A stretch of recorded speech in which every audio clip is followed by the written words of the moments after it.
curious to know where you're coming from, but that's something we will see later. I want to introduce you briefly to the CLIMAX project, but since you're already here, I think you may already be aware of some details.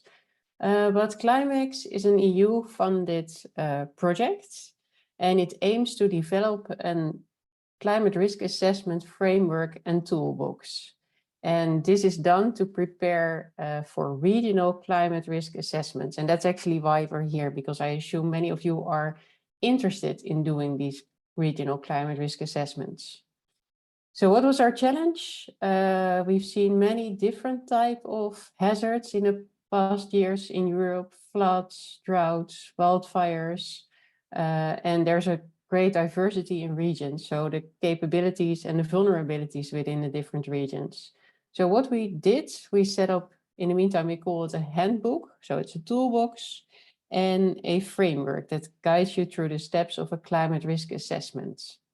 And it should be noted that CLIMAX is part of the EU mission on adaptation, and it means that our project is funded by them, but also the FSTP projects that will be funded through CLIMAX will be indirectly funded by the EU.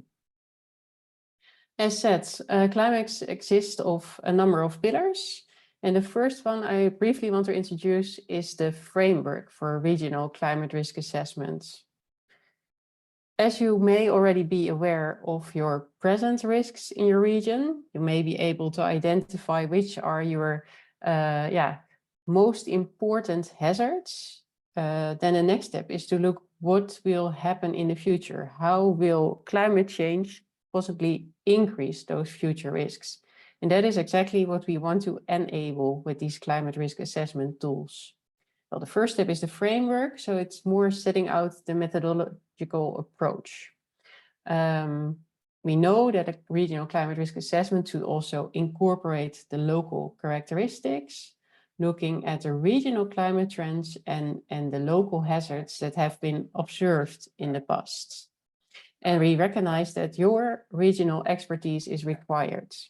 Well, yet the framework is general and it should be applicable in any region in Europe.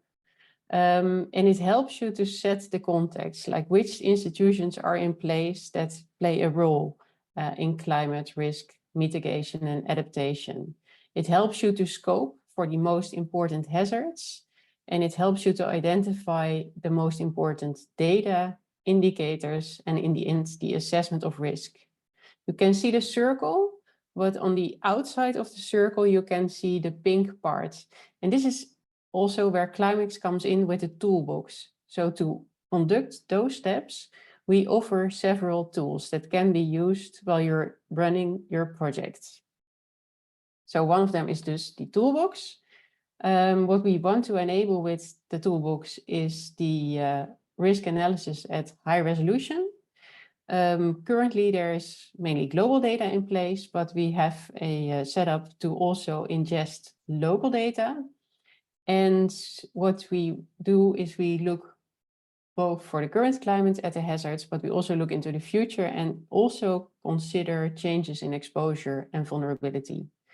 The toolbox has been produced by the project consortium, but you're able to extend it by yourself. And I think it's a flexible structure. So it is growing, and towards June, we will have a stable version in place. Well, how does it look? We call it the handbook. So it's the combination of the framework and the toolbox. And this is the first page. So it briefly explains what you should do when you're doing a regional climate risk assessment. So some background to get started. Then there is data. This is an overview of the hazards that are currently included. So flooding, wildfires, etc. This is how the very technical part looks like. So this is more for the advanced user, or maybe you consider submitting a proposal to get, or an application together with a technical partner. Then this could be data you're using. But important to say is that our toolbox mainly connects to European data sets. So data sets that are in place in the Copernicus data, or data that are available through the GRC or to the risk data hub. Having introduced those tools, then the next step that we're at now is the cascading funds. So as said, Climax can provide funding for your regional climate risk assessments. If you apply, you will get access to the climate risk assessment framework and its instructions and the details. You will have access to the toolbox, which consists of an EU-wide data viewer, of a set of online Python notebooks to calculate the hazard and risk for different hazards. And you also can download and modify those notebooks to make them specifically applicable at your regional level. And next to that, there will be a help desk in place that can provide you with technical support. You may have seen this picture. This is what the project looks like. There is 3 phases, and I will briefly go through them one by one. So phase 1 is really using the tools that Climax developed. There is both the coding part, but also the web viewer part, and that is actually what you see at the bottom. Here are, for example, the flood maps. They're available at EU scale, but you can zoom into a region of interest. For example, here we're looking at the flood risk near Exeter, but from that we've calculated the damage, and for this we use EU data sets.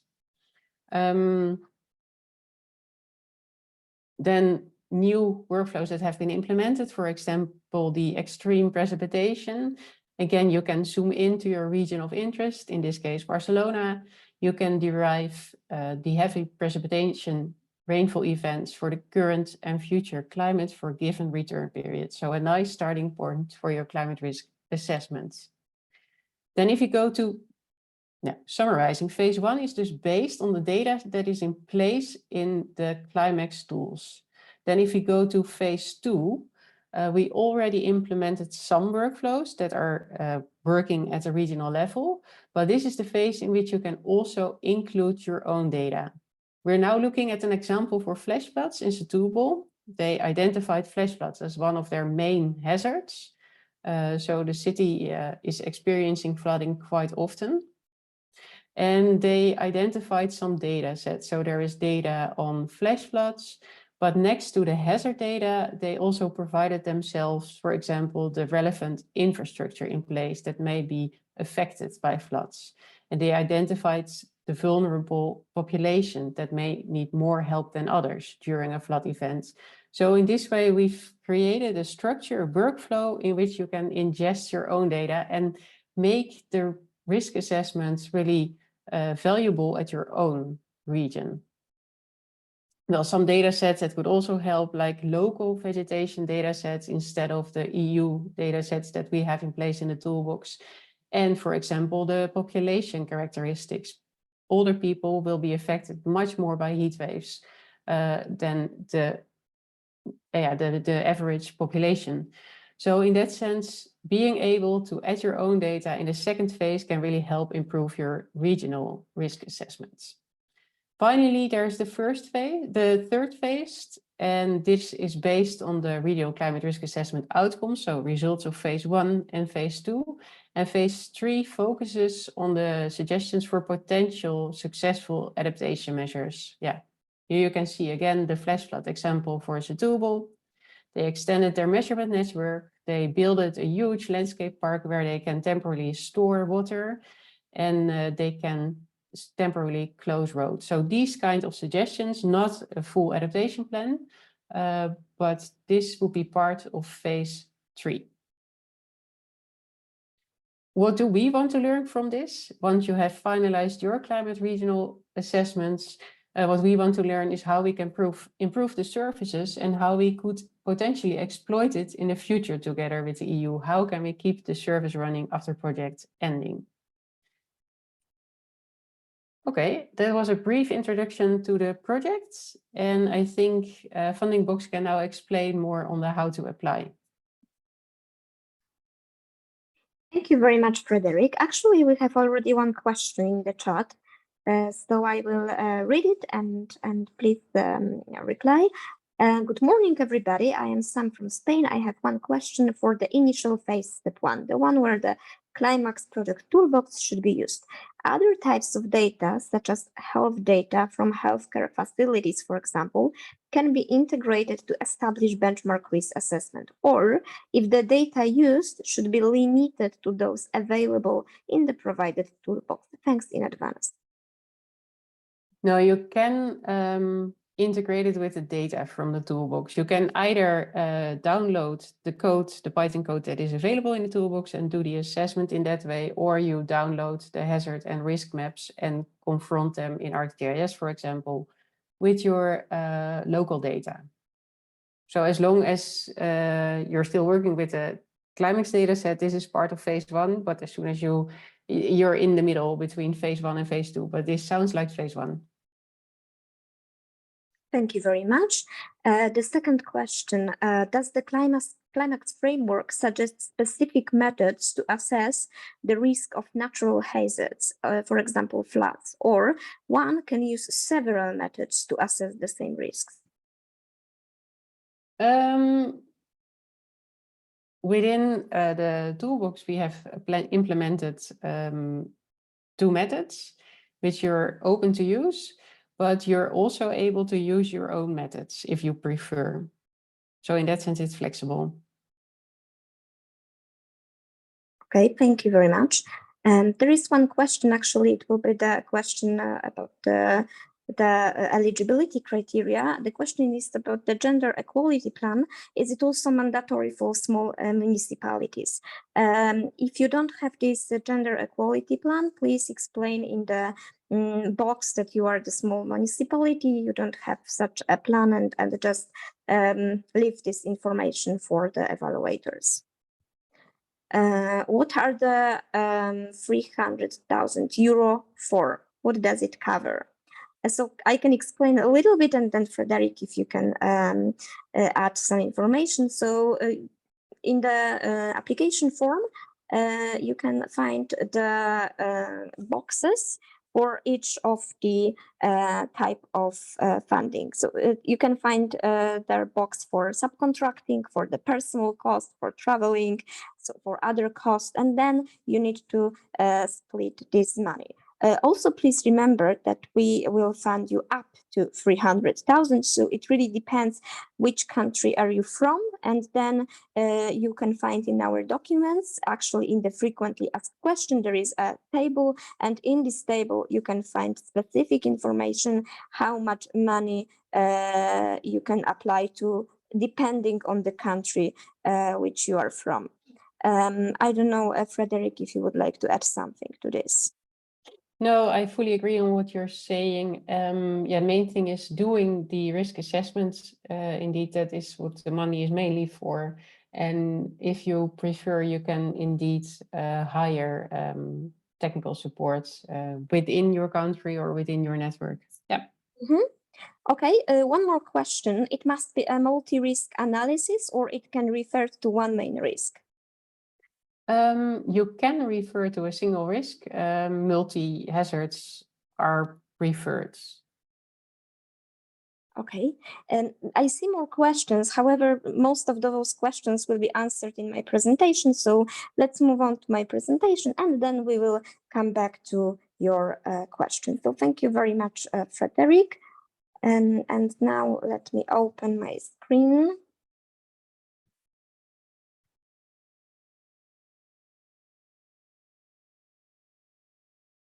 Okay, so just to remind you that we opened the first open call for regions and communities the 8th of December 2023, and the end will be the 8th of March 2024. And who are we looking for? So which entities are eligible? So first of all, public bodies. So here you can include regional and local authorities, municipalities, public agencies. You need to have the mandate to develop climate-related multi-risk assessments and risk management plans in a given region or community. In our documents, you can find information what actually is the mandate. It can be the Bill of Regulation, Service Charter, decree, statutes, or the like. Or you are a non-profit legal entity representing a local regional community. Also, it's important that you have the mandate to be demonstrated via the official document, either publicly available or attached to the application. Which countries are eligible? So you have to be established in EU member states and its overseas countries and territories, or Horizon Europe associated countries. In our guide for applicants, you can find the link to the whole list of eligible countries. So in a few minutes, I will show you how to find it, so you can find if your country is eligible. And of course, the entities cannot be affected by any EU restrictive measures. What is offered as a support? Funding support, first of all, and as I said before, it's up to 300,000 lump sum per entity. It depends which country you are representing and which country is in the application form. So you can find in our document frequently asked questions, the whole table with the countries, and then you can find the information how much money you can apply to. We also offer the access to support to use the multi-risk assessment toolbox, as Frederick said before, and the event participation. So you will have the access to the outreach and engagement events organized by the CLIMAAX. In the support program, which is quite a long one, we have 22 months and 3 phases. After each milestone, you will receive some percent of the total grant. So firstly, this is 30%, then 40%, and the last stage is the 15% of the total grant. And this is the lump sum. It means that you are not required to present the strictly defined accounting documents to prove the costs. However, of course, for your national authorities, you need to keep such documents. What is the general timeline of the open call? As I said before, we launched the open call 8th of December. Now, today we have the second webinar on how to apply. 8th of March, there will be the open call deadline. Then March and April, we will have the evaluation process together with the May to finish the evaluation process. And in June, we will publish the list of pre-selected beneficiaries. Okay, so how to use our website and how to apply. First of all, you need to sign up to our Funding Box platform. And then if you create the account, please read firstly the documents. We have the guide for applicants. Here you can find the information on, for example, the countries which are eligible, and about all of the steps of the evaluation, which bodies are eligible, and of course, in a nutshell, how the support program looks like. Then you have the frequently asked question application form in a PDF, but this is just to show it how it looks like. But please remember that you don't fill it as a PDF or a Word document, but there is online application you need to complete by the system and submit it by the system. And on the right side, you can see the link to watch the info day session, the first one, and from today. So I saw some questions if this will be available. So yes, it will be available, and you can find it on our website.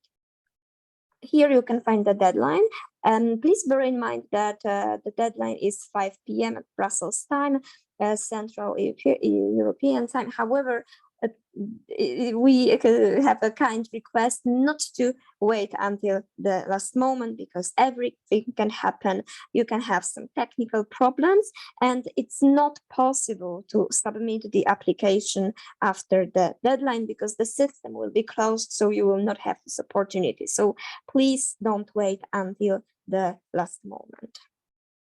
And here you have the button, apply now, store the new application. You can add the contributor. So if a few people will fill in the application here by this button, you can add the email of the person who will contribute to your application. And we are asking for some basic information, general information about applicant, and then the sections which are evaluated during the evaluation process, which is the relevance, the impact, and the implementation. Then we have some question about the resources to be filled in. And in these resources, this is this table which I mentioned. So the amount of money to fill in about the subcontracting, about the personal cost, about the other costs, and declaration of honor and processing of personal data, which is the GDPR section. If you have any questions, please go to the help desk online, or ask us via the email helpdesk.climax@fundingbox.com. You can also go to the main project website about the Climax, so you can learn more in general about the Climax, not only about the open call. And of course, we invite you to follow us on the social media. So thank you very much. And now we will move on to the chat, to the questions. So let me check. Yeah, so all of the questions about the countries, if they are eligible. Paulina, can you please also send the page on Guide for Applicants where you can find this information, and also the link to the list of associated countries. So you will have it now in the chat.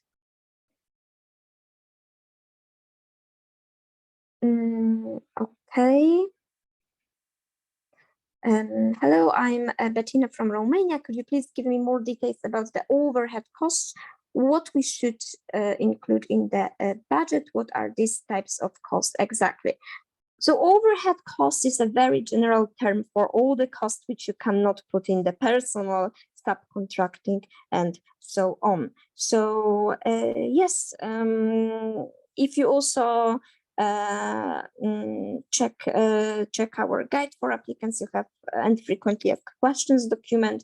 You have information what costs are eligible. However, overhead costs are all of those costs which you cannot include in a specific personal, travel, subcontracting, and so on.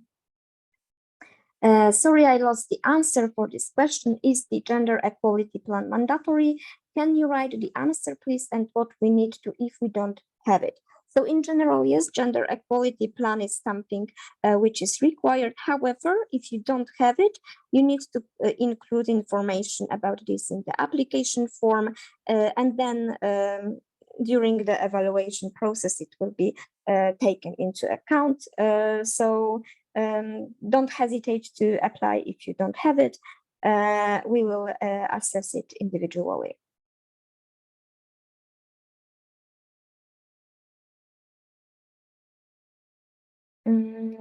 Hi everyone, I'm Alice from Italy. Can we please delve deeper into the admission criteria for the various projects? I don't understand actually these questions. So admission criteria or eligibility criteria you can find in the guide for applicants, but I'm not sure what are you asking about the various projects. So if you can please make your question more clear.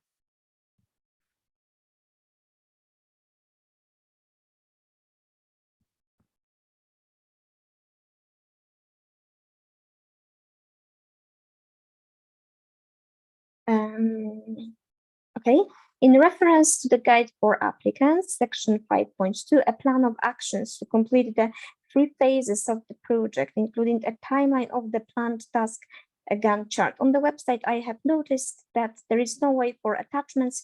Could you please clarify how applicants are expected to fill the submitting the Gantt chart? Okay, so you can either describe it, or you can add a link to some SharePoint, to some drive, so that we can check the image. Do we already need to name the technical partner in the application, or is it possible just to predict this to be outsourced, subcontracted?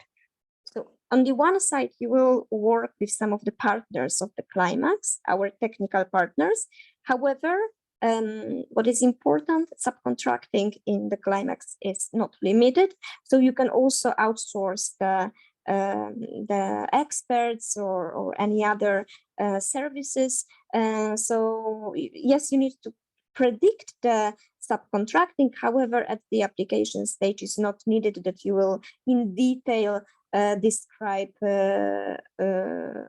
what exactly will be subcontracted at each phase. So it's not to be so detailed. If you have some additional question to this, please also write it in the chat.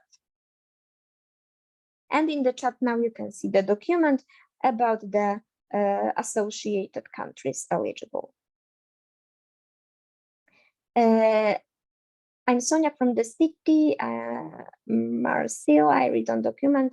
There will be the second open call. Yes, there will be the second open call in the middle of the year. After the end of the first open call, we will soon publish the date of the second open call launch. We are a legally registered organization that deals with the environmental issues. Can we apply to CLIMAAX, or do we need to create a consortium with research institutes or public bodies? What is important, we are looking for individual entities, not a consortia.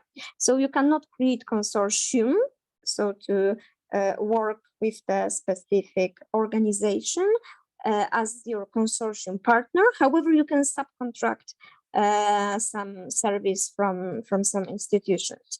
And what is important, you're legally registered organization, it's okay, but we need to know that you have the mandate to make the climate risk assessment. So you have everything in the guide for applicants. What is a mandate? If you have this mandate, then you will be eligible. If not, unfortunately, you will not be eligible. Greetings from Spain. How many trips do you estimate will be necessary to make? Frederick, if you can answer this question. How many trips do you estimate? You were muted. There is no need actually to make a trip outside of your region. In principle, all work can be done within the region and you only have some local trips possibly. We plan to organize some events, but because there are so many regions applying scattered over Europe, we plan those as online events. Thank you very much. And Frederick, next question to you. Is it beneficial to have a finished vulnerability assessment? Does the framework deal with the integration of vulnerability assessment results into the risk assessment? Yeah, the framework does address the use and integration of vulnerability data with hazard data. So in that sense, it's part of the climate risk assessment. Is it beneficial? It's good to show what your capabilities are, so it shows you have some experience, which is good. Thank you very much. Good morning. We have a question. How many proposals will you fund? So we cannot now give it this number since we don't know from which countries we will receive the applications, and it depends on the countries we will fund, because as I said before, the funding is different for each country. Yeah, maybe it's good to add that overall with the 2 calls, we aim for about 60, and that can be a bit larger, but it's just a ballpark figure. We couldn't find information regarding when does the project implementation start. So as I mentioned during my presentation, we are going to publish the pre-selected beneficiary in June, and in June the process of subgrant agreement will start. And then depending on this process of signing, you will start close to this date, so July, August, September if needed. However, we want to start as soon as possible. So we want to start the subgrant agreement preparation in June. About the toolbox, will it be necessary to know Python to use it, or only if we need to make any changes, adaptations with local data? Indeed, the base data you can view and consult without having any Python skills. Only when you want to do extra steps, you will need Python skills. Thank you. The next question from Alice, I was referring to the methods of assigning scores for eligibility for project financing. So for eligibility, we don't assign scores, we just check if this is eligible or not. But later during the evaluation process, we will indeed give the scores, and you have everything in the guide for applicants, how the scores are given and what will be exactly assessed during the evaluation process. And other question from our side is that how do you plan to educate the partners on the use of the CLIMAAX methods and tools? Are there going to be any webinars on this matter? Yeah, we have foreseen topical webinars. So we plan now one for the framework, one for the toolbox, and one more for the regional analysis. And next to that, we will prepare some video materials, and the webinars will also remain available as recordings. Thank you very much. Sorry, we have so many questions. Will there be any more calls this or in next years? Yes, as I said before, in the middle of the year, there will be the second open call. When a project is submitted by a non-profit organization of the think tank type, professionally cooperating with the city for 10 years on behalf of the city, but it's not located in the city, is that okay? You need to have the mandate to be eligible. If you don't have this mandate, then the city, so municipality or something, can apply, and then they can subcontract you. Can we also develop the application, kind of a small scale action that pilots some of the adaptation solutions? As an example, like communication campaign, definitely not as an investment type of cost.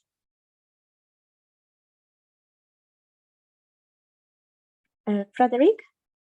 So this is more an actual adaptation option, as I see it, and the execution of that adaptation option. Well, we're really at the stage of climate risk assessment, so the step before. Actually, what you should suggest relates more to the pathways to resilience project and funding. Mm-hmm. Thank you.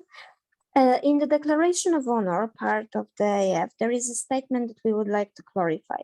I acknowledge that the evaluators and the European Commission and its bodies and agencies may have access to the data collected under the open call. In some cases, we would have buy local data in order to progress in the project. However, there might be a chance that these raw data cannot be given to third party. Can you clarify your statement? In what detail do you need the data produced in the project in line with the data ownership limitations?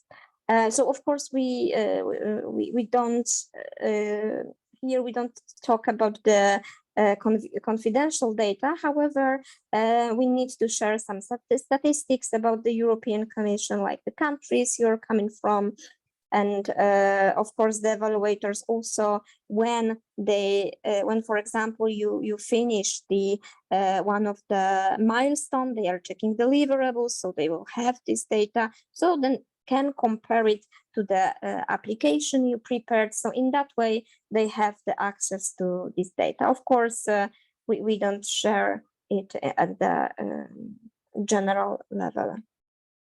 No, it's not possible as to apply as a consortium. However, for example, municipality can apply, and then you can subcontract the expert partner or technical partner. Subcontracting is not limited. In the section 7.3.5, addressing extra point, low adaptive capacity, it has been noted that there is an absence of index allocated for Albania and other countries. During a previous info session, it was suggested that equivalent adaptive index should be identified. However, it is unclear whether it is the responsibility of Climax or ourselves as the applicant to find this equivalent index. Additionally, if the responsibility falls upon us, how can we ensure the validity and equivalence of the selected index? Furthermore, what methodologies can be employed to calibrate this index to match the value of the missing index? Frederick, would you like to answer this question?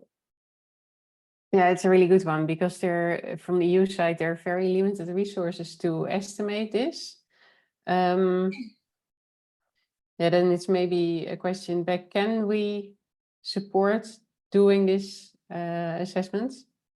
That we pick it up as CLIMAX?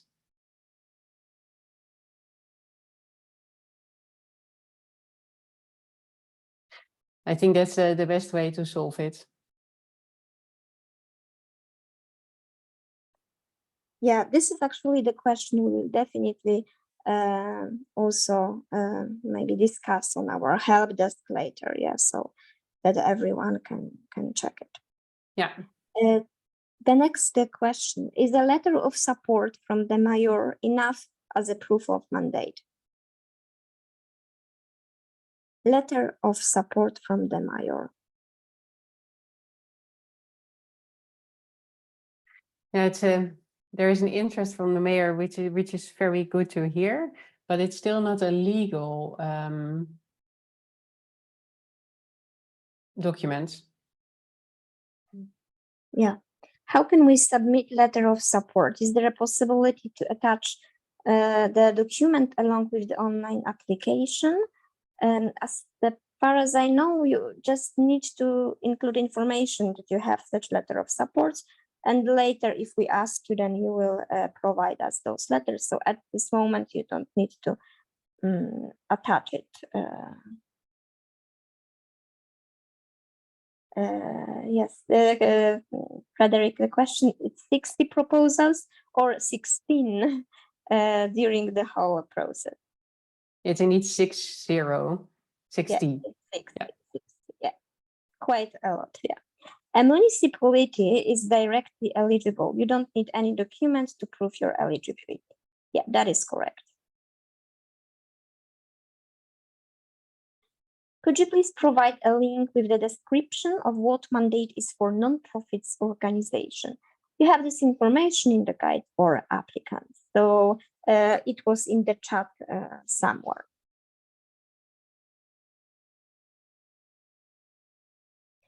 Can you repeat the answer for the following question? Is it beneficial to have a finished vulnerability assessment?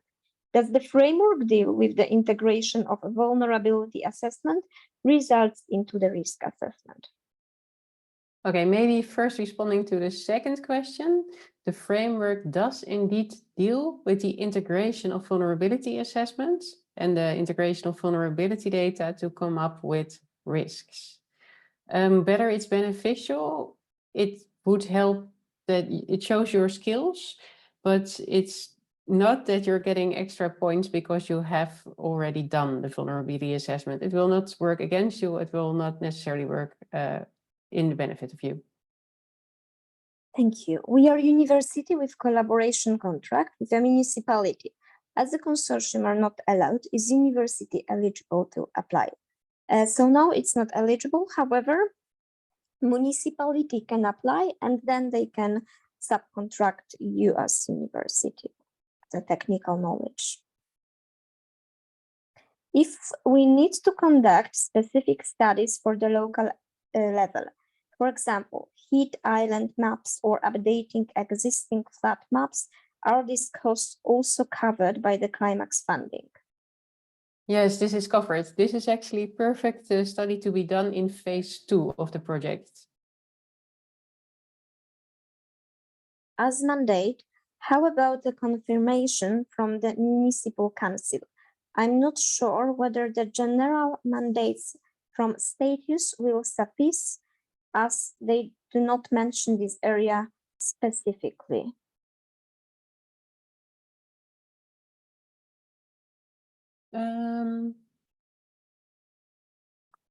As mandate, how about the confirmation from the municipal council? I'm not sure whether the general mandates from statutes will suffice, as they do not mention this area specifically. Yeah, just a confirmation is not a legal establishment, so I'm afraid that it's too little. Okay.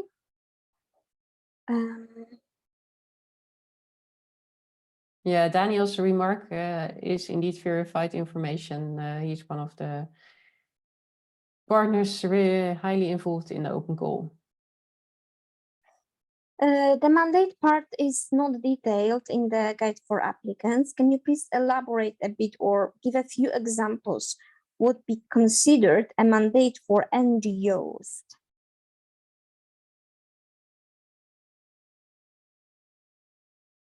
I can't answer this question directly now. If either Paulina and Anita, you don't either, then we should yes, make it's a help actually desk request. very the question which cannot be answered like simply, because the mandate is something different for all of these organizations. So that, we have general information how the mandate looks like, and we cannot tell you exactly the example. However, we will try to make, once again, on a help desk, a general response to give you more overview how the mandate should look like, but not giving the example. Are there any character limitations in the application format? Yes, in each of the boxes you have information how many characters should be, what is the limit of the characters.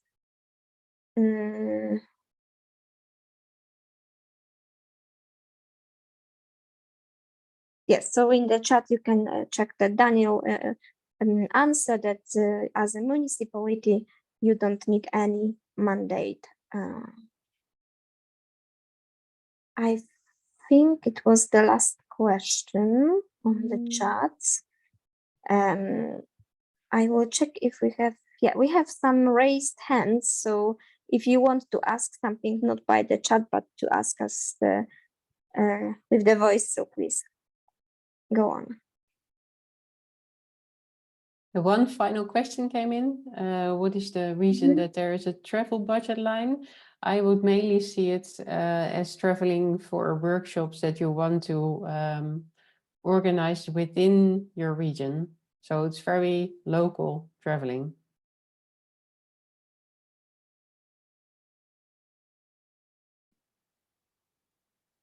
Okay, let's wait 1-2 more minutes for more questions.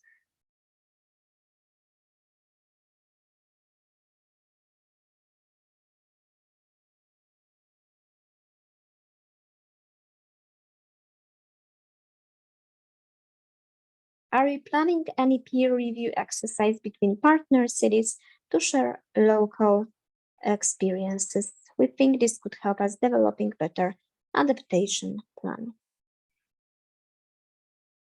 Yes, you're allowed to submit as an association of municipalities. You will all have a legal status. And indeed, we also see it as beneficial when you collaborate. Yes, what about the Association of Municipalities? Does it need a mandate? Oh, sorry. Yeah, Yes, sorry, I was answering that one. okay. Okay. So let me get back. The Association of Municipalities is indeed possible, and we do appreciate it. And the peer review exercise between partner cities, we will host events and sessions where there will be opportunities to exchange the work done.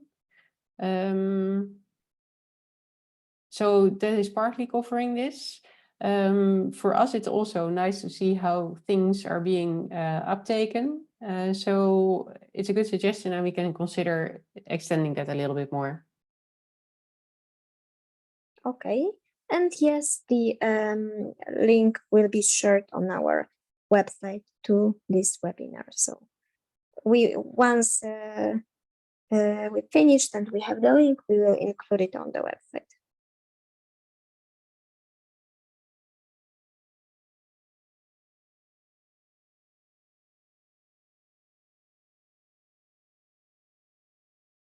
Okay. Any more questions?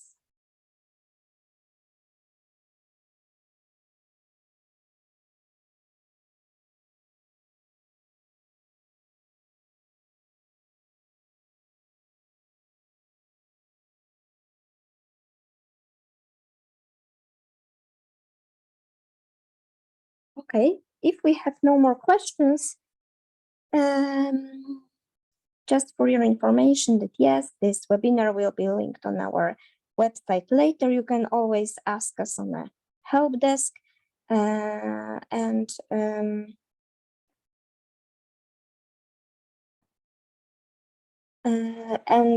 by the email. So this is less than 1 month to finish the open call. So you're invited to ask questions.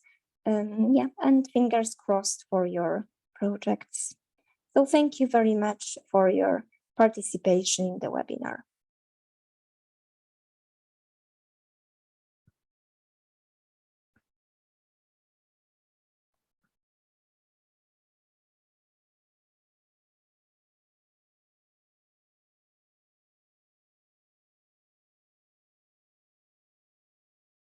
Thank you very much.